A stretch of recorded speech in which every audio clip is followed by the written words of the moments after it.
Kneel before Zod! You can't go! All the plants are gonna die! I'm gonna take a bath. Bad dates. I'll alert the media. Boys, keep off the moors. It's evil! Don't touch it! The name's Pliskin. No war hanger!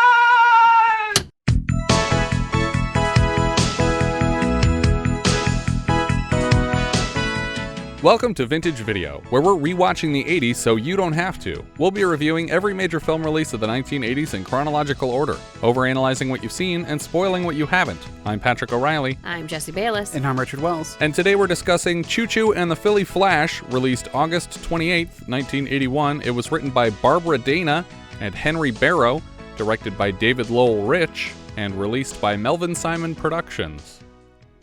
Broadway lyricist Bob Merrill, best known for his work on musicals Carnival, Funny Girl, and Breakfast at Tiffany's, wrote the first draft of a script called Chu Chu and the Philly Flash about a Puerto Rican prostitute and a Bowery wino, which he intended to make for Columbia. Weirdly, in the original January 1974 article announcing the film, it's listed as Merrill's third screenplay after Mahogany and Freaky Friday, though none of the three films credits him in any way. A year later, Raquel Welch Productions and Columbia Pictures signed on to the project as a joint venture, with Welch starring as Chu Chu and her boyfriend at the time, costume designer Ron Tulsky, set to produce. Seems really dangerous to put your name in the production name. Right, because if it fails, yeah, you can't do it. It's like when sitcoms is like, well, we already used my first name for a show, so now we're going to use my last name. Yeah. And then we'll use my full name. Columbia got cold feet about trusting the film to an untested producer and dumped the project. The attached production companies also scattered. Jay Weston was then slotted into the producer position, but generously kept Tulsky on as the film's credited costume designer, because that was what he actually did for a living, and he almost produced the film, but he was like, hey, you're a costume designer, you can work on this movie still. Yeah, just do what you actually do. Just stick to clothes, buddy. Weston happened to bump into Alan Arkin one day, who agreed to attach himself if his wife, Barbara Dana, a children's book author by trade, was brought on for a page one rewrite of the script. Do you guys recall the last time we covered an Alan Arkin movie written by a member of his immediate family? Was it the that divorce one? Yeah. What is the name of that movie? Hold on. Improper Channels. Improper Channels was written by his son, Adam Arkin. They spent 7 years in development, and it doesn't show. The final product includes roles for the entire family, Arkin, Dana, and Arkin's three sons, Adam, Matthew, and Tony. Arkin called it the best script he'd read in years, but his wife wrote it. I would say that too, even if it was only in my top 10. Oh, that's sweet. Don't do that. Don't do that? No. Okay. I don't want you to tell me my garbage Top 10's pretty is good. If it's in the top 10 scripts I've ever read. I'm just saying, if it's actually garbage and you're telling me it's good, that can I'm result telling in movies like this being made. That's fine, as long as we get paid. Where do my scripts come in? Well, hold on now. We're not married yet, Richard. After Columbia dropped it, the film landed with Fox, just as the actor strike was starting. Fox announced they would not finance the project, which opened the door for independent producers to take over, and Melvin Simon stepped in to rescue the project. As an independent producer, Simon qualified for an exemption to the SAG strike. Welch exited the project, so Simon brought on Carol Burnett to star opposite Arkin as Chu Chu, and Arkin recommended director David Lowell Rich, who he had recently worked with on TV movie The Defecation of Simus Kudirka. The film shot entirely in San Francisco on a budget of $7 million and managed to make back $100,000. What? $1,000. You got me. Which, of course, landed them in the Rolling Stones' fabled Big Bucks, Big Losers article for the year. We start in the clouds, and as they clear, the camera floats over the bay toward the city of San Francisco. We get inserts of the Golden Gate, outdoor markets, water features, all the various monuments of the city. I always go into a movie as it's a bad sign when the opening credits look like a television show credits. Right. It looks like a House Hunters episode. Oh, yeah. San Francisco. Great. No, but just like the font. The Family Matters font. Yeah, the Family Matters font in that bright color, obviously done like on a machine, not like actually filmed credits. I think the last time I got a real bad taste of that was On the Right Track, where it just felt like a TV show on the way in. It reminded me of Serial. Oh, okay. Much further back. But again, San Francisco. Lastly, we see a group of maybe 50 members of the city's homeless population all squeezed into the same city block. An alarm goes off and wakes 2 homeless men on a bench in a bus station. One of the men is Flash, played by Alan Arkin, and the alarm sound is actually coming from the clock in his own pocket. He pulls it out, hits snooze, and winds it back up. The alarm was evidently to remind him that bundles of local newspapers have been dropped off, and it's time for him to collect them and bring them into the station. Flash is visited by another homeless man, Charlie, played by his actual son, Adam Arkin, who, as we just mentioned, wrote Improper Channels. It sounds like Charlie was recently admitted to a mental hospital and released. Flash asks if he's cured because being crazy won't do him any favors, and Charlie thinks so. Flash delivers the papers to a newspaper stand, and then we cut to him wiping down somebody's windshield. He shares with Charlie that he's 3 weeks sober and his hands have stopped shaking. He's been offered a job through the mail, and not drinking is a requirement. How did this person find him, and how does he receive mail? Well, it's a friend that found him for the job, and I don't know how he receives mail, but I imagine this person went to some effort to reach him because they're acquainted. This is going to get into something much darker, and I guess I'll just do it now. Is this real or is this imagined? Is he really an athlete? I think he is. Okay. Because they do play it as like maybe he's just crazy and he thinks that he was, but I think we see something later that confirms that he is. What kind of a job is it? Be an umpire for a softball league in Flint, Michigan. Softball's okay. I can make that switch. Charlie notices that Flash seems to be using his own soap mix to clean the windows instead of buying the patented formula from The Commander, and Charlie thinks he's going to get in trouble for it. Flash says he's $25 short of bus fare to Michigan, and once he closes the gap, he's out of here. I would have had it by now, too, but I got robbed twice and I had debts. Charlie tries to warn Flash when he sees the Commander approaching on a bike with loudspeakers. The Commander is being played by Jack Warden, another local homeless man, but who seems to lead a loyal contingent of homeless men. I guess he lives on a boat, so he's not homeless. Yeah. But he's still very dirty. And he has an army of homeless people. Were those loudspeakers? I thought it was like some kind of motorized contraption of a bike. Oh, I'm not sure. That was like making like some kind of steam-powered noises. Oh, I don't know about that. It reminded me of the bike that Angela Lansbury rides in Bedknobs and Broomsticks. Oh, okay. If anyone knows that reference. Yeah. He prepares to sell his official soap to some interested homeless customers for $2 a bottle. 2 of the men are played by Danny Glover and Vincent Schiavelli. The Commander notices Flash washing windows with his own formula, and he's offended by it. As revenge, he gives cheese sandwiches to all the other homeless folks except for Flash. Across town, we see Carol Burnett as Chu Chu, a.k.a. Emily, helping her neighbor Vittorio roll his hot dog cart down some steps to the sidewalk. Her landlord hears the clattering and demands her overdue rent, but she ducks back inside without really responding to the request. Do you guys remember the last time we heard a landlord complaining about overdue rent? Very recent. Patreon pick. I don't. Jaws 2? I hate to bother a famous Nazi hunter about something as okay. Boys from Brazil? unimportant as the rent. No, not Boys from Brazil. Different famous Nazi hunter movie. Different famous Nazi hunter? Yeah, it was Boys from Brazil. Okay. Whoa. I was like, I've really forgotten something here, man. The landlord follows her inside to her apartment, but she pretends to be on the phone beside her door so she won't have to talk to him. I think she's pretending like she's got a job coming in where she might be getting some money in order to try to like ease him up a bit. Yeah, she books an invisible customer for like 52 weeks worth of lessons. Right. Then she moves inside and he pounds on her door as she does stretches and tries to ignore him. We cut back out to the street where Flash is wiping down a car against the driver's will. When the man steps out of the car to pick a fight, Charlie picks up a pipe to defend his friend and Flash tries to wrestle it away from him. All 3 men wind up rolling around in the street as the car's passenger screams for help, and the other homeless guys laugh at the scene. The driver finally manages to pull his way back into the car and drive away as Flash screams at Charlie for the unnecessary intervention. Jesus Christ! They let you out in the streets! What's the matter with them doctors? Back at Chu Chu's apartment, she instructs a student for tap dancing lessons. The lesson ends, and Chu Chu changes into a Carmen Miranda-style outfit to go out performing on street corners. We cut to a burger joint where the Commander and his loyal goons discuss their upcoming business ventures. Flash listens idly from outside the circle. He has watches that he claims he can sell for $60, but he's willing to unload for $6. He tries to force some on Charlie, who is hesitant to commit. But Flash is more than willing to buy 6 on the sidelines.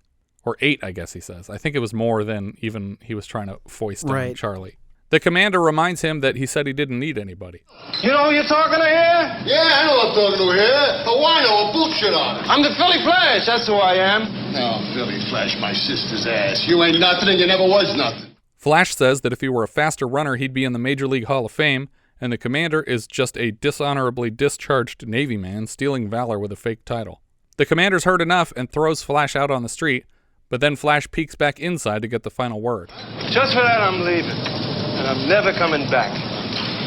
Promise. We cut back to Chu Chu performing on a street corner near a sign that reads, Chu Chu, the one-person Latin band. There's a tree draped with instruments that all seem to be animatronic. Ukuleles all play themselves, maracas shake on their own, and a drum beats itself, all without Chu Chu's input. At first, the only instrument she plays is a cowbell hanging in front of her crotch, which she rings by thrusting her pelvis violently to the beat of the song. She plucks a ukulele from the uke tree and begins to sing. I like you very much. I think you're grand. The passing public are adept at ignoring her. Back outside the burger joint, Flash pops out to surprise Charlie, and they scare each other. He begs Charlie to give him watches to sell because he can't find work. He takes 3 watches and promises to pay Charlie a cut of whatever he makes at 6 o'clock at Mr. Juice, which we'll learn later is a juice street vendor. Flash's efforts to sell watches lead him to the same crosswalk where Chu Chu has set up shop, and they are quickly clashing. Hey, beat it. Huh? Beat it. You're distracting my audience. What do I eat? I don't see no audience. Want my watch? Certainly do not. Now, will you beat it? Suddenly we get a new plot. Harry, a heavyset balding guy carrying a briefcase, is running through an office building being chased by 2 more guys. One of the chasers is a very angry Danny Aiello. Briefcase dude Harry pops into an office off the hall and locks the door behind him. He opens a window and we can hear Chu Chu and the Philly Flash's voices below him. He drops the briefcase out the window and we see it hit the ground right beside Chu Chu's instruments. Well, that's a little inaccurate because I think he was trying to hide it on the ledge. That's what he says later, but he's literally just holding it out and then lets go of it. No, it's on the ledge for a moment and then it tips over, I think. Is it? But I don't know how. It's literally in front of a bank of windows. And I'm Yeah. like, how are you hiding anything out Right. a window that is transparent? Yeah. It looks like his plan was to throw it out the window and then collect it from the bottom so that no one could steal it from him between here and there. But he literally just drops it out the window. I didn't get the impression that he's leaning it against anything. Harry sneaks out of the building above them through an adjoining door and manages to make his way out of the building, suggesting that he never should have dropped the briefcase in the first place. I feel like it would have made more sense if he thought he could climb out the window and then dropped it by mistake. But then he noticed another door and he was like, oh, I'll go that way. Yeah, and Emily as Chu Chu has a convenient briefcase-sized slot in the side of her In her drum. drums, yeah. Which is still somehow a functional drum, whether or not there's something inside of it. Chu Chu tucks it into an empty compartment in her drum that is suspiciously perfectly sized for her. And I assumed at first that she was the intended recipient of this drop, posing as a street performer, like it's that perfectly sized. Harry makes it out of the building and rushes out to ask where his briefcase went, and Chu Chu and Flash play dumb. The man can't wait around looking for it, but offers Flash $20 to find it and then bring it to his hotel this afternoon. For some reason, Flash expects Chu Chu to hand it over for free, and she screams for the police to scare him into leaving her alone. Come on, hand it over now. Don't give me any trouble, lady. I gotta take the case to the man. You lay one hand on me and I'll have you put away for the rest of your life. Flash follows her the whole way home begging for the briefcase, even offering to split the fee. When she closes her apartment door in his face, he threatens to call the man from the phone beside the door and tell him exactly where his briefcase went. I got my hand on the phone, lady. The other hand's on the dime. It's going in. In reality, he's holding neither the phone nor the dime. She invites him in, and together they search through the briefcase. Finding nothing of obvious value, they decide he wants the case for sentimental reasons and make plans to return it to Harry. Flash has to borrow a dime from Chu Chu to make the call. What happened to that dime you were bragging about out there in the hall? They swiped it from me. Who? The phone company. You know what they're like. You put a dime in the slot, that's the last you see of it. When they get a hold of Harry, Flash tries to sweet-talk him into a better deal. Chu Chu takes over the call and negotiates for travel costs on top of the $20. They head to the hotel, and outside Harry's door, Chu Chu decides to take the briefcase around a corner so they can maintain some leverage for the $20. This seemed more just plot convenience to me that the briefcase couldn't just be out in plain sight. Because they would have seen it. Yeah. Yeah. Maybe that too. She hides around a corner, but just before Flash can knock on the door, Harry is chased through it by Aiello and friend, who catch him and drag him back into the room. They don't catch Flash, they just catch Harry. I'm not gonna kill you. I'm gonna hang out the window by your fingernails and watch them pull off one by one. Flash runs away from the door and tells Chu Chu it's a bad time as he races past her. I kind of think it would have been funny if instead he had just reeled up to knock again anyway, and she had to tackle him away from the door. Like, what are you doing? Didn't you hear what they were just talking about? Outside, he tells her that this got very violent, and if she wants to sell the briefcase, she can do it on her own. Weirdly, she flips on him, complaining that it's too dangerous for her to do alone, and he needs to get her out of all the trouble he's gotten her into. In real life, their problems would have ended here with him tearing the briefcase away and throwing it off a bridge, but this is a movie, and they're typically longer than 25 minutes. On a trolley later, they try to figure out what about this briefcase could be such a big deal. They talk through everything that's happened, like everything, in closer detail than I just did. Ultimately, they decide that it has a secret compartment, although Flash amusingly calls it a secret passageway. He's talking about where they can find sections. Stuff. Yeah, he's like, maybe it's got sections. What do you mean sections? I don't know, secret passageways. They find a manila envelope hidden in a back pocket, and the cover reads, United States Government Research Grant, Confidential, Pacific Western University, Distillation Process. And it's really not a secret compartment. It's like got buttons and everything like that. Right, it wasn't invisible. Yeah.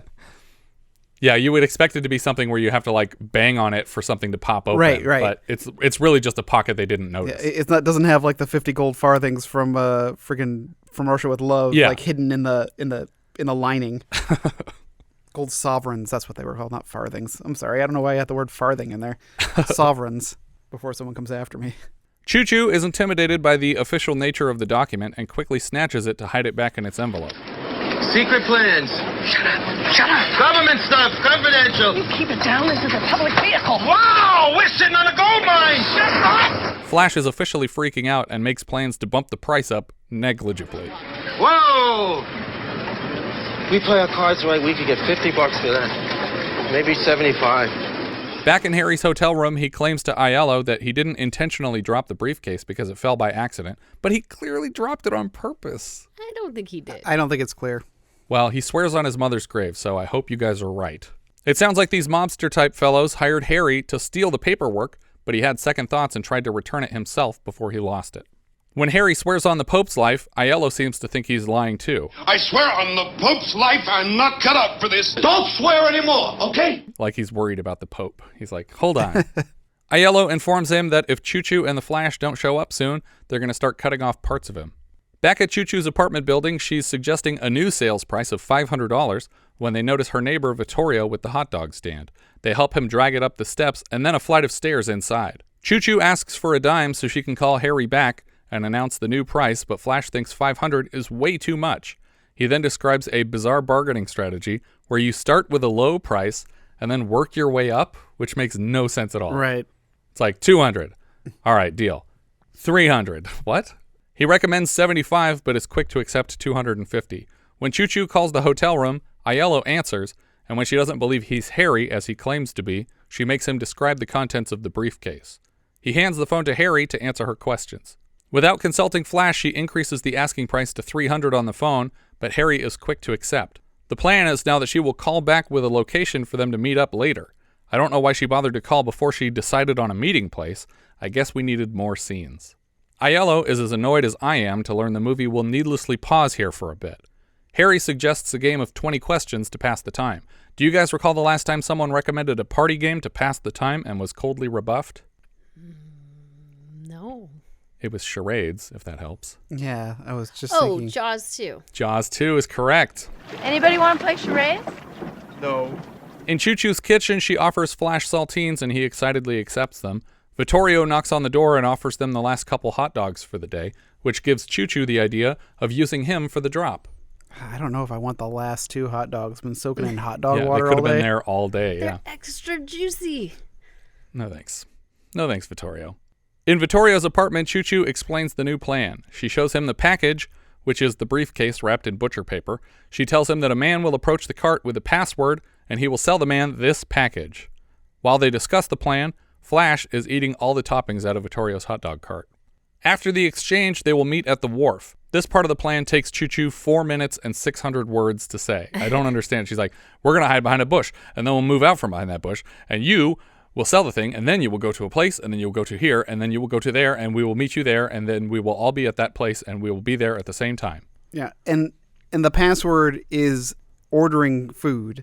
Yeah, but a really complicated order. And it's really not that complicated. But it's complicated enough that Vittorio can't keep track of it. Just say the password is the crow flies at midnight. Something that's not going to be said to a hot dog vendor on a regular basis. Right. I'll have some crow flies. Do you remember the last time that we had a password that was misinterpreted as something that somebody was saying anyways? Under the Rainbow? Yeah. Our last Adam Arkin film, too. Oh. Because he was the interim manager of the hotel. True. It's a recurring joke in the movie that Chu Chu will talk plans out in ridiculous detail, but the joke is always, can you believe you have to hear all this? Which is my least favorite kind of joke. Flash explains that this deal is important because it's worth $300 to them, and Chu Chu rushes him out the door because she was going to have Vittorio do this for free, apparently. Chu Chu tries to convince Vittorio that Flash meant 300 cookies, which in 2022 is negligibly different from $300. You don't go around telling people about money. They'll run off with it. Where have you been? You said it was cookies. He saw through that. I don't think so. Anyway, he's your friend. You trust him or not you? It has nothing to do with trust. People smell money, they get greedy. I don't quite understand the plan. Like, the guy, the hot dog vendor is going to receive money. Right. Yeah. He's going to receive $300. Yeah, so I suppose unless it's, like, wrapped up, he's going to know that he received $300. Right. And a stranger is not going to pay him $300 for this briefcase because that doesn't make sense. And nobody else is looking for it right now. And to me, she's really insensitive because the whole reason that they're using Vittorio is in case they try to kill us. Yeah. like, let's have them kill my neighbor. Yeah. But she's also just ripping him off by trying to make all this money and not letting him be a part of it. We cut back to Harry's room, and they're actually playing 20 questions. That got a chuckle. That they went ahead with it? Yeah. Is it a living American TV personality? Yes. Is it a man? No.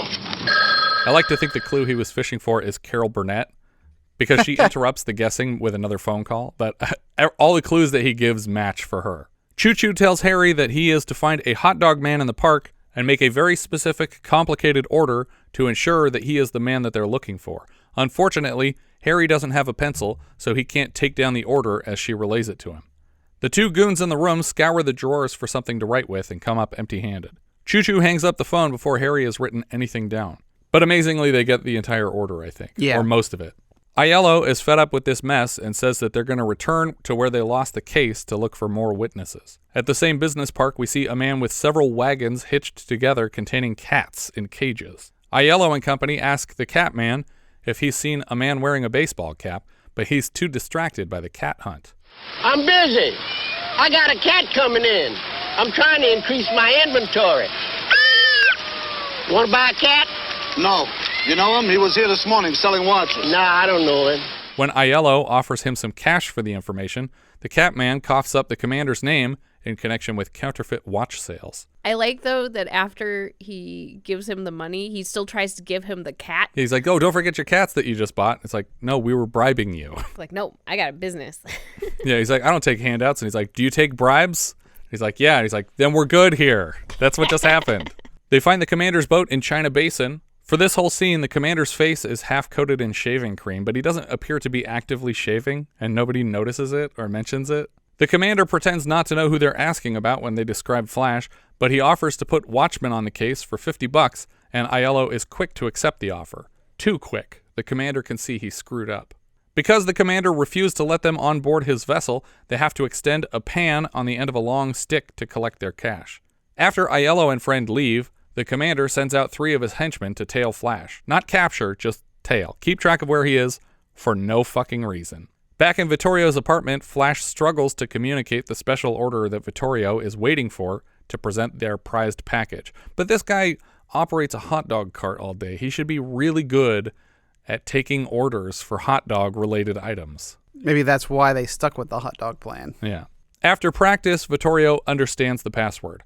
Chu Chu tells Flash that he can stay on her couch because she's worried about being here alone tonight. She asks if he understands how a couch is different from a bed. Yeah, I get your meaning, but if you think I was gonna fool around, you got the wrong guy. Well, thank God for small favors. Do you guys recall the last time we heard a character say thank God for small favors? No. It was Brenda Vaccaro, and the small favors were her boobs. Zorro the Gay Blade? Zorro the Gay Blade.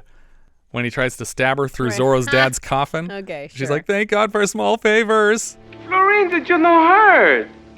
Thank God for small favors! It suddenly occurs to Flash that he never met up with Charlie at Mr. Juice to pay him for his share of the watch money. He leaves now, and Chu Chu follows him, but they get to Mr. Juice 4 hours later than they agreed. Luckily, Charlie's still there waiting, but unluckily, Flash hasn't sold any of the watches. He gives Charlie all the watches back. See, take him back. I ain't selling nothing. Yeah, me neither. I think everybody already has a watch. Hey, everybody's here tonight. Flash notices the commander's 3 henchmen following him, but he doesn't recognize it as a tail. They're just people he knows, so he waves at them to say hi. Flash invites Charlie back to Chu Chu's building to stay the night, but promises he won't come inside the apartment. Back in Harry's hotel room, the non-Aiello gangster guy is still guessing names for the 20 questions game. It's definitely been more than 20 questions by now, but maybe this is a different game than the one we saw before. Harry says he has 2 questions left. Aiello wakes with a startle and answers a phone that wasn't ringing. Hello? Hello? The other guys look at him like he's crazy. Back outside Chu Chu's place, we see the commander's henchmen scaling the outside of her building. True to the agreement, Charlie has been forced to sleep outside on like a balcony area, or I can't tell if it's just the porch of the building, but he's like sleeping on the ground outside of her building. In the middle of the night, Flash wanders into the kitchen and finds Chu Chu reading a Variety magazine. She shares with him her real name, Emily, and asks his, but he just reiterates his nickname over and over. See, Flash comes from baseball. The Philly Flash is what they call me. Flash is because I'm fast, like a flash, and the Philly part is because I was with the Phillies. Well, what's your name? Oh, I don't use it. I guess he suffered some kind of injury because earlier he said his feet kept him out of the Hall of Fame, so Flash seems like a cruel nickname for a guy who's not fast. The henchmen send one of their own, Clem, to report to the commander that Flash is here with Chu Chu. Back in the kitchen, Chu Chu shares what should have been an interesting story about how her career started, but Flash doesn't care about any of it, and neither do I. Some guy named Spuds Durgan taught her the art of one-man banding. They got on shows that we've never heard of, and this is all wasted time. The story literally ends with Spud saying, never mind, this doesn't work. He doesn't die, they didn't lose a contest. This Spuds guy just said, never mind, and never answered why. Great story. I kept waiting for a punchline here, but there isn't one. Flash tells her to stop drinking because it nearly killed him. He digs a baseball out of his pocket with the signatures of the whole Phillies team. We learn here that he stopped playing baseball just because. It was just a hard game to play, so he drank instead, and now he wants to coach softball for one of the guys who signed the ball. The film has completely switched gears to being a dramatic character piece, and I like this stuff even less than I liked the slapstick stuff. Clem gets to the commander and says, Flash is at Chu Chu's, and the commander doesn't care and sends him back. He's like, oh, great. Bye. Back at Chu Chu's, the apartment is all dark except for a spotlight on Chu Chu's face as she sings Victor Young's Moonlight Serenade for Flash. Though the night is dark in dreams, it seems I see the August moon above. It's specifically a cover of Felicia Sanders' 1959 version of the song. Though the night is dark in dreams, it seems I see the August moon above. I do Carmen for the money, but my heart is with Felicia. I got one for you. Flash responds with a song of his own called The Enchilada Man. Enchilada, so nice and hot. Enchilada, I got. The song comes from a duet between Dean Martin and Carmen Miranda in 1953's Scared Stiff. Enchiladas, so nice and hot. Enchiladas, I got. I had to take my headphones off. Because it's such a grating singing voice? Yeah, I was like, oh my God. Yeah. Well, if you thought that was grating, wait till you hear Jerry Lewis in the original version. Enchiladas, so nice and hot. Enchiladas, I got. Because Charlie has been left outside, he is able to eavesdrop on Clem's very important message when he returns to his friends with the commander's orders. When Clem finally catches his breath, he says the commander says, keep going, guys. Yep, Just do what you've been doing. And then when Vincent Schiavelli says, why? Clem's like, I gotta go ask him now. And he turns around and leaves. Why did you specifically have a character sleeping outside where he could overhear the bad guys say stuff and then have them say nothing? It feels like this movie was maybe 40 minutes long and they were like, we need to stall. Stuff extra pages in here. Just write random stuff. It doesn't have to connect to anything. It doesn't matter. Yeah. Now Chu Chu and Flash are dancing in her room because why not? We got all the time in the world to get back to the actual plot of the film. What are people going to do? Walk out of the theater? They already bought their ticket. Who cares? Flash notices it's late and he thanks her for the couch. We literally waste another scene of Clem getting to the commander with no news. What about Flash? Nothing. Nothing? Well, what'd you come back here for? I'll forget. And then he turns around again. What are we doing? Why did Aiello pay the commander $50 to follow Flash around if they know where the fucking guy is all night and they don't report it? Is this an honor among homeless people thing? Because if it was, why tail him at all? Just take the money and make more window cleaner or whatever the fuck. The next morning, Charlie starts shouting for Flash from outside because the commander is here to talk. He won't say what he wants to talk about for an interminable amount of time. This movie is so fucking annoying. I feel guilty wasting your time with a whole clip, so I'm just going to recite the entire scene to you to accentuate how fucking nothing it is. Flash. Hey, Flash. What? Flash. Flash. Hey, Flash. Wait a minute. What? Commander's here. He wants to talk to you. Hiya, Flash. What do you want? I was in the neighborhood. I thought we'd chew the fat. About what? This and that. Why are you so friendly all of a sudden? Aren't you going to invite me up? Ain't my place. Huh. So what do we do? I'm willing to bend. Flash's alarm starts going off in his pocket again. I'll be right down. He goes to Chu Chu's door. You up? Yeah, I'm up. If you want me, I'll be on the street. What for? Gotta talk to somebody. I'll be right back. What's that noise? Huh? Oh, it's me. He goes outside. What do you want? I just wanted to see how you're doing. You want a nutty bar? No. I bet you Charlie does. How'd you know I was here? I seen Charlie. You two guys are always together. Oh, yeah? So what's new? Nothing.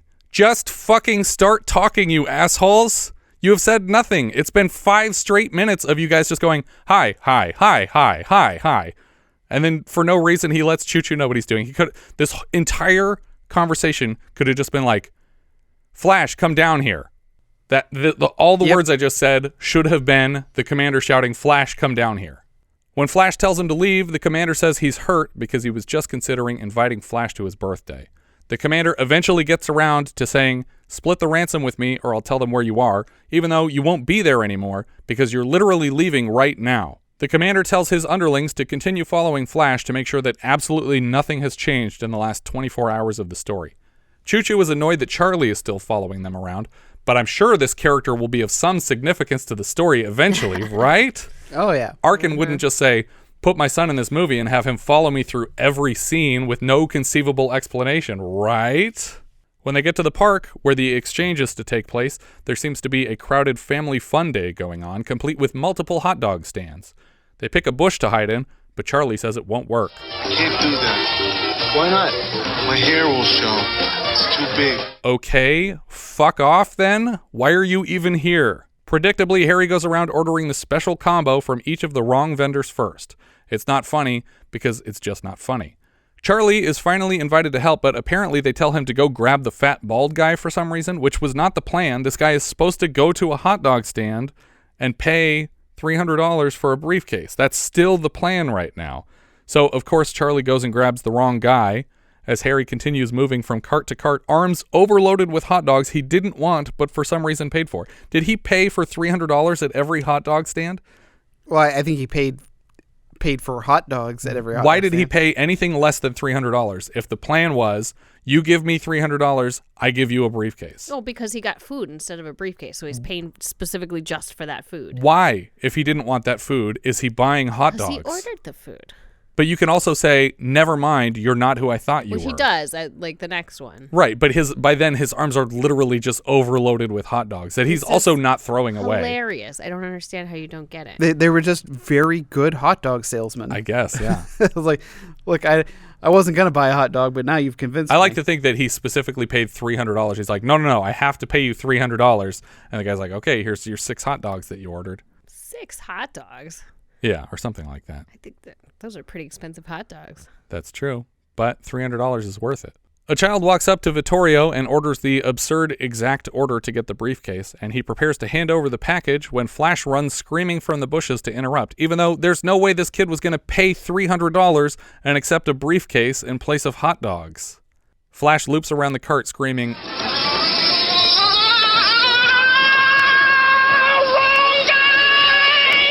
and then back behind the bush because he doesn't want to make a scene. Vittorio understands and halts the transaction. Aiello is tired of this wrong hot dog cart joke and starts shouting at random vendors. Look, you got it or not? Got what or not? The stuff! I got lots of stuff. Hey, let's cut the frills. You know why we're here, and we know why you're here, right? Right. You got what we want, we got what you want, right? Right. All right, so let's get down to it. Okay, so what do you want? Somehow, after 4 carts already, Aiello still can't comprehend that some of these men are not the one he was sent here to deal with. Give him the goddamn briefcase!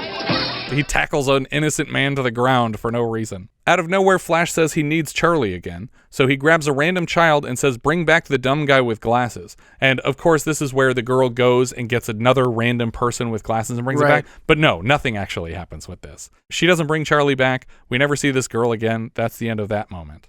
Chu Chu notices smoke, and then they realize that the briefcase is probably burning in there. Instead of taking it out, they roll it away, even after they're spotted by the goons. The commander's people are still here watching the scene, but they are rendered officially useless to the entire film because the bad guys found Chu Chu and Flash before the commander reported any information to them. So now, this whole commander subplot was completely unnecessary. Those characters have done nothing. Flash falls into the cart, and Chu Chu accidentally shoves it down a steep hill. Charlie attacks the guys chasing them, but it's irrelevant because they couldn't possibly have kept up with the rolling cart.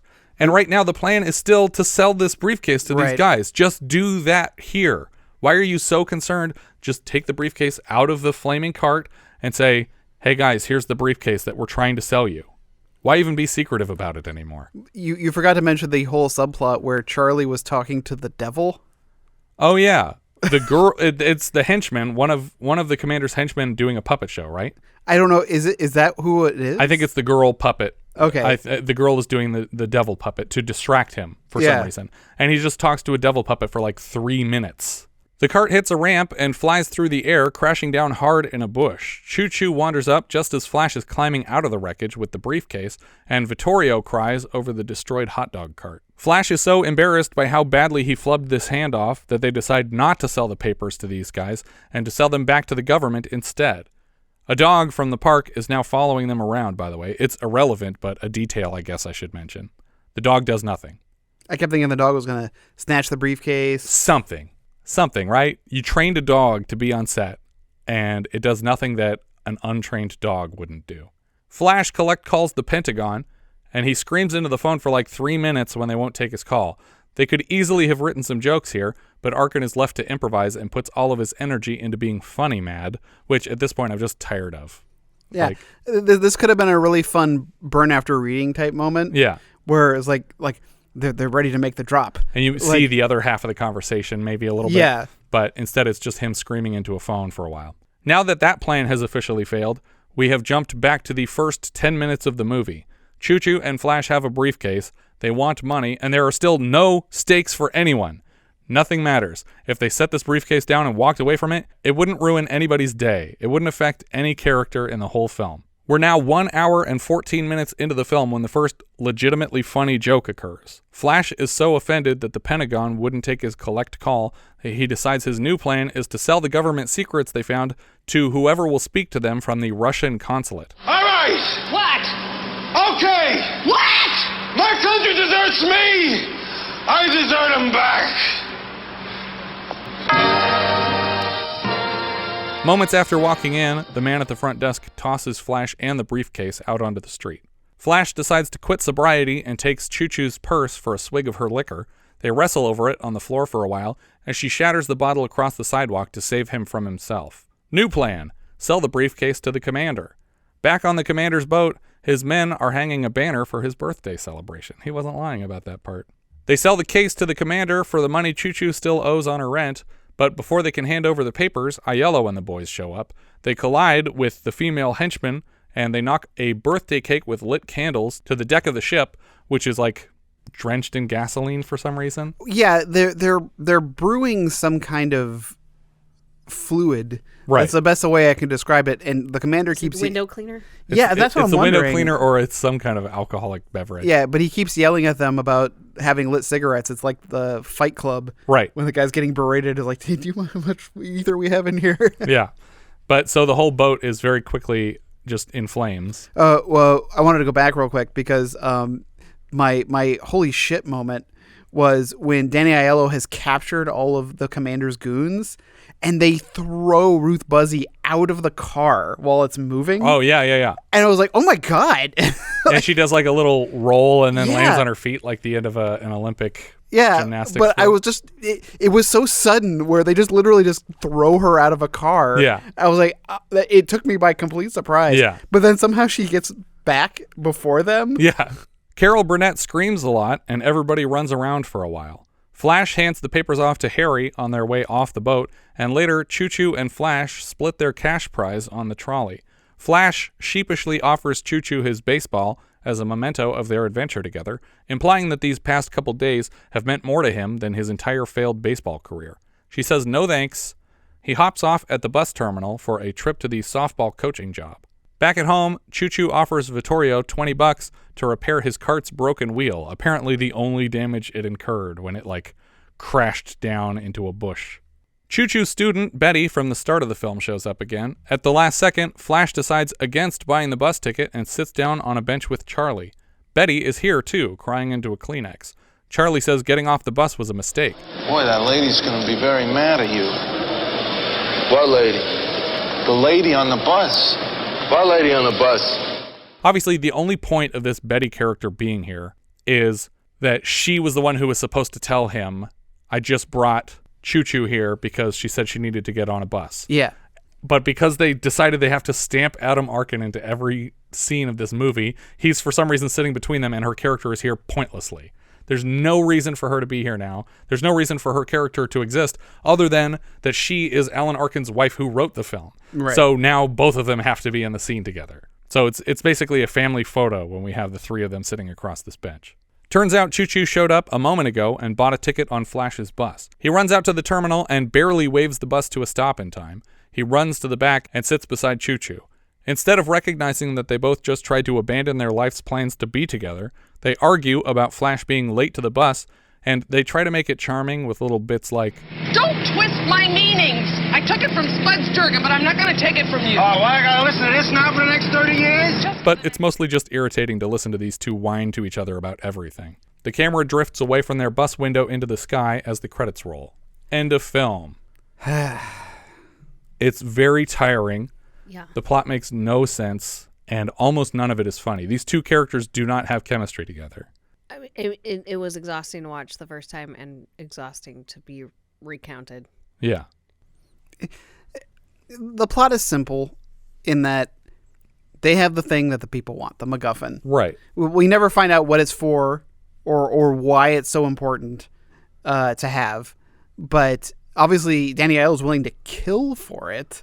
I mean, he says that he's going to hang a guy out a window one time. He's opening fire on the boat, on the commander's boat. He's shooting his gun. Yeah. At Arkin and Burnett. I guess that's true. So when you have a plot like that, there's so many options. I look at a film like Cloak and Dagger, where he has the thing that seemingly like this is unimportant, but it ends up being really important. They explain how it's important, and they explain this whole process of keeping it away, and that's really well done. And this, they go the complete wrong way with everything. Yeah, because for the entire plot of the film, it's always an option to drop this briefcase in a trash can and walk away from this adventure. Yeah. They never don't have that option. And because no one wants them dead. See, if holding no one even knows who they are through the end of the film. Which is why he literally just hands the papers off to Harry, because he's like, I don't fucking care. This doesn't matter anything to me in my whole life. There needed to be a stake where in that they need, even if they got rid of it, people would still be after them. Or Harry should be the main character, because he's the only person who has any stakes. He's the only person who's going to get in trouble if this paperwork isn't recovered, either from the government or from the men who are asking for it and threatening to cut parts of him off. But regardless, the movie's not funny. It feels so long, and it's only 91 minutes. And there was no big finale scene with the commander's boat like going down the river or something like that. I thought for sure this was going to end with on fire moving down the river. Well, yeah, or just like an escape. Like they have to hitch a ride on the commander's boat to get out of the area. Yeah, it's an interesting choice to introduce a vehicle as a home and to not use it as a vehicle. Because referencing Popeye, where the guy's house was their escape vessel. Yeah. And I was like, that's great. That's a lot of fun. Yeah. But this movie was not fun. No, it's not fun. And I did get the impression that most of these people are just going through the motions trying to get a movie made. But I can't even understand how they got Jack Warden to say some of these lines. Like that he's just standing out in front of the house and it's like, just keep saying hi over and over again for like 6 minutes. It's like, why? This scene doesn't communicate anything. And there's so many scenes like that are just there for no reason. And I guess they thought that the cast was funny enough that they could sell these moments just in the performance. Yeah. But nobody's putting that much effort into it because there's no story here. Well, it's a thumbs down for me. Yeah, thumbs down. Letterboxd, what are we thinking? So I have it about as high as you'd expect for this review. I have it at 110 out of 115 for the year. All right. It's below An Eye for an Eye, but above Student Bodies. That's wrong, but Student Bodies was so obnoxious. Which one would you rather watch right now? I would rather watch this than Student Bodies. Oh my God. Student Bodies was super annoying. No, it's fun. Richard, where do you have it? I have it at 88, which puts it below Honky Tonk Freeway, but above Harry's War. Okay. I have it in 113 out of 115, which puts it just under the Bushido Blade and just above Just a Gigolo. Yeah, you put it in the wrong spot. Just a Gigolo is definitely better than this. No, it's not really. I don't think the people who wrote Just a Gigolo were paying attention from one page to the next. I'd still rather watch the worst movie ever made and just stare at David Bowie than watch this movie. Yeah, that's true. I could always mute Just a Gigolo and pretend like write my own movie on top of it. Yeah, there you go. Our director here was David Lowell Rich. As I said, he had worked on a TV movie with Arkin before this. He also directed The Concorde, Airport 79. He directed something called That Man Bolt, which looks like a Shaft meets James Bond type character from the poster, starring Fred Williamson as Jefferson Bolt. But other than that, it's basically all TV movie credits. The writer, Barbara Dana, in addition to writing the film, she appears in it as Betty, the dance student. 2 years earlier, she played a bank teller in The In-Laws with husband Alan Arkin. The other writer was Henry Barrow. It's just this, and it's just a story credit, even though they did a page one rewrite of a story from someone else that sounded very similar to this story, and that guy didn't get a credit. So, sorry, Bob Merrill. I don't know why that's not a story credit, unless Henry Barrow is like your AKA for this one. The music here is separated into two versions. There's one score on the TV version, and there's another score on the theatrical version. Interesting. I'm not sure why that happened. The TV version is from Maurice Jarre, who did Lawrence of Arabia, Dr. Zhivago, Ghost and Witness. We've heard his work on The Black Marble, The American Success Company, The Last Flight of Noah's Ark, Resurrection, and The Lion of the Desert, and he's back later this season for Taps. The theatrical version of the score came from Pete Rugelow. Rugelow co-wrote the film's theme song with star Alan Arkin, who gets credit for the lyrics. So which one did we watch? I believe this is the TV version. Okay. Rugelow is a famous arranger of music in the big band era. He produced recording sessions for Miles Davis, Charlie Parker, Nat King Cole, and Peggy Lee. His work was mostly relegated to television, scoring shows like Leave It to Beaver, The Untouchables, The Fugitive, and Run for Your Life. Cinematographer Victor J. Kemper, we've seen his work so far in Night of the Juggler, Final Countdown, Xanadu, and The Four Seasons. He's back later for National Lampoon's Vacation, Cloak and Dagger, Pee-wee's Big Adventure, and Clue, among many others. Hey, Cloak and Dagger. Cloak and Dagger Connection, same cinematographer. The editor here was Argyle Nelson Jr. He previously cut Night of the Juggler and Underground Aces for us this season. He's back later this season for Buddy Buddy. Alan Arkin played Flash. We reviewed his work as Yossarian in our Patreon review of Catch-22. He was also Simon and Simon last season. We've seen him this season in Improper Channels, and he's back later this season as Dr. Brand in Full Moon High with son Adam Arkin. He's in The Last Unicorn. He's Bean in Freebie and the Bean. He also took over the role of Inspector Clouseau for the best Pink Panther film, Inspector Clouseau. He's Freud in The 7% Solution. He's in Edward Scissorhands, The Rocketeer, Get Smart, Argo, and he won an Oscar for his appearance in Little Miss Sunshine. Carol Burnett was Chu Chu, a.k.a. Emily. We saw her earlier this season in The Four Seasons and in a minisode for Altman's Health. You probably know her from The Carol Burnett Show. She was Miss Hannigan in Annie. She's the voice of Cheryl Burnett in Toy Story 4. She's Helen Hunt's mom on Mad About You, and most recently, she has shown up to play a major character in the last few episodes of Better Call Saul. Jack Warden played the commander. We saw him in Used Cars last season and The Great Muppet Caper earlier this season. He's also a juror in 12 Angry Men, Big Ben in Problem Child, and Pops in Dirty Work, starring the late Norm Macdonald and directed by the late Bob Saget. Danny Aiello was Johnson. This is our fourth Aiello title after Defiance, Hide in Plain Sight, and Fort Apache the Bronx. He's Tony in Leon the Professional, and he's Tommy Five-Tone in Hudson Hawk. Yeah. He's also, I think, Papa in the Papa Don't Preach video. Yes, he is. Yeah. Adam Arkin played Charlie. We saw him earlier this season as Henry Hudson, the temporary manager of the Culver Hotel in Under the Rainbow. He's back later this season as high school student Tony in Full Moon High, again alongside Father Alan Arkin. He was Tony Parisio, one of the people on MacGyver's stress hike in MacGyver episode The Invisible Killer. I think that's one of the ones that Dana Elcar directed, because the ones he directed were always super dark. Okay. Wait, that's the one where the two guys kill the two other members of the... 4 members of the Phoenix Foundation are sent on a retreat to help them calm down, and all 4 of them get murdered. My first thought for him is always the recurring character he played on The West Wing as the president's therapist. Danny Glover played Morgan. He doesn't get enough to do here, but he's great. He's definitely best known for being too old for this shit in 4 Lethal Weapon movies. So far, we'll find out soon if they're bothering with the 5th one now that Richard Donner has passed away. He's also in a movie I enjoyed called Gone Fishin' with Joe Pesci, which was written by Paul Mazursky's daughter and J.J. Abrams. Those are the co-writers of that film. I always go Pure Luck with him and Martin Short. Oh my God, yeah, I totally forgot that he was the guy that goes with him on that part of the trip. That's a wonderful film. Sid Haig played Vince. That's one of the henchmen on the commander's boat. He's Captain Spaulding in a couple Rob Zombie movies. We had him in Loose Shoes last season and Underground Aces so far this season. He's back for Galaxy of Terror later this year. He played a couple bad guys on the original MacGyver, but he's mostly appeared in a lot of schlock horror after the Spaulding character. Vincent Schiavelli was BJ, another of the henchmen.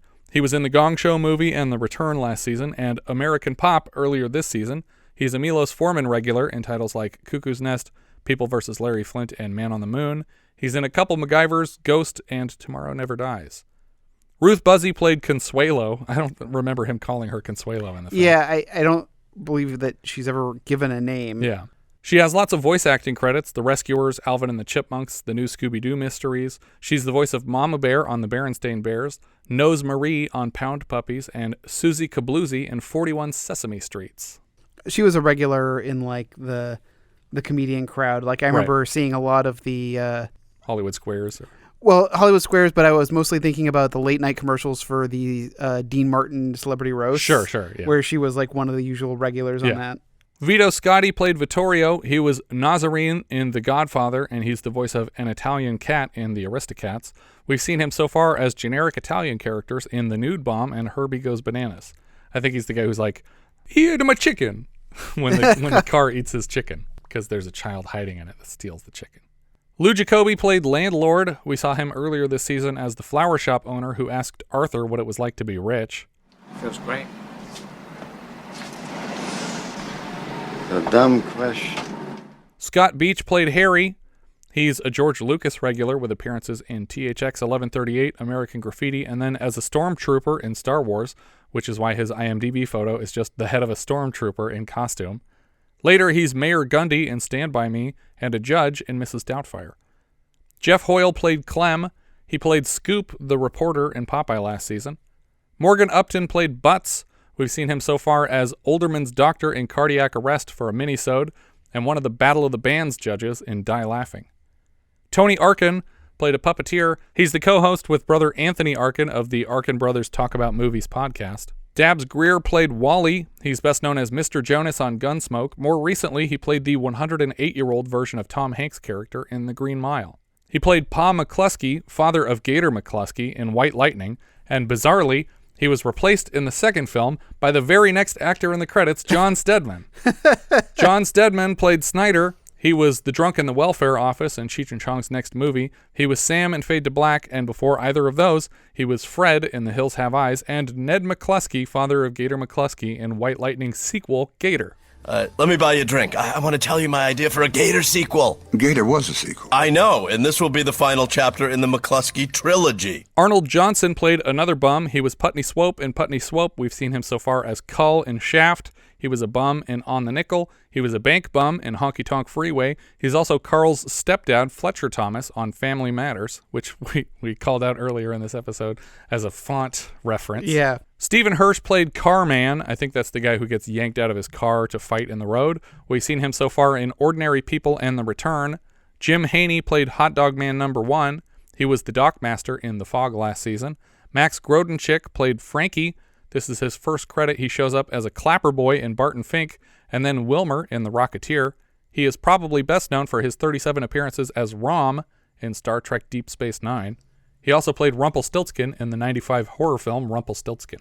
Gene Loran played the mime. There's a mime in here for a second. Yeah, there was. It sits down in front of them when they're hiding behind the bushes and pretends to give them weed, and I don't get it.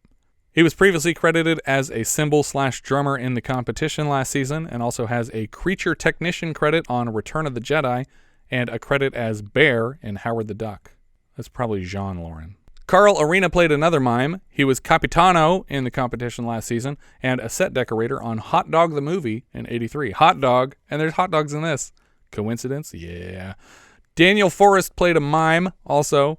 We saw him earlier this season for his only other credit as VW driver in An Eye for an Eye, the guy whose car got beat up by Professor Toru Tanaka. There were 3 mimes in here, and I didn't even notice one of them. There were 3 mimes. They all just wander over at the same time when they're sitting behind the bushes waiting for something to happen. I don't even know what they wanted to happen, because then they just completely abort the whole plan. Matthew Arkin played Passerby. Come on. You can't get your other kid a better part than Passerby. Son of Alan, brother of Adam, and co-host with additional brother Matthew of the Arkin Brothers Talk About Movies podcast. I think I know exactly who this person is. The passerby?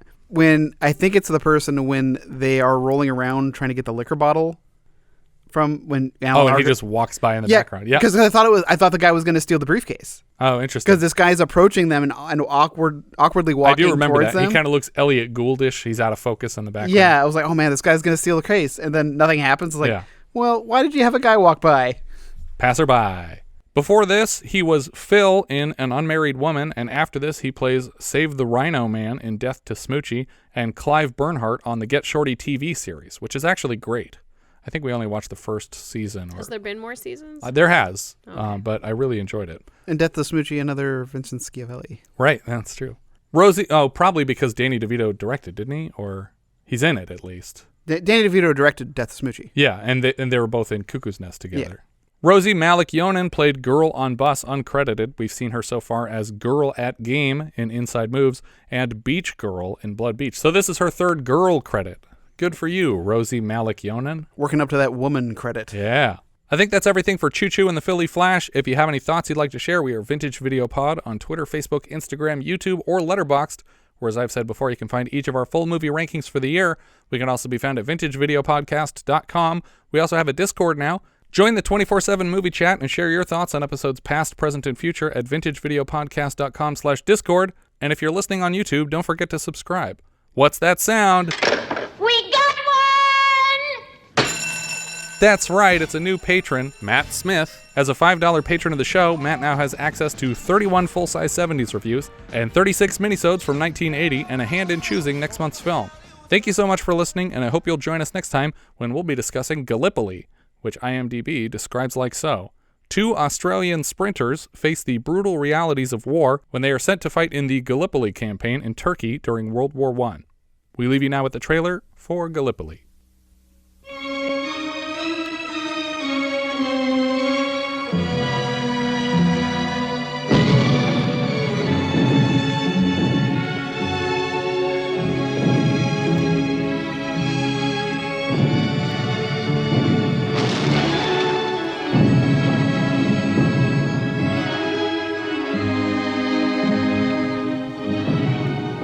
From a place you never heard of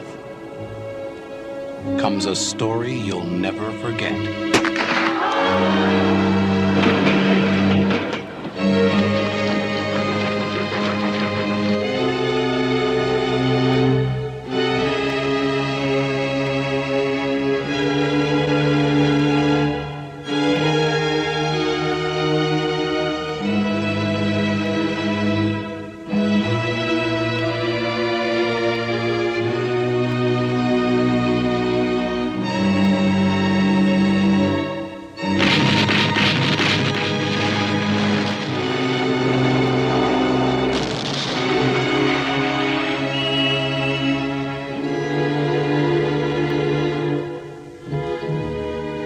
Gallipoli.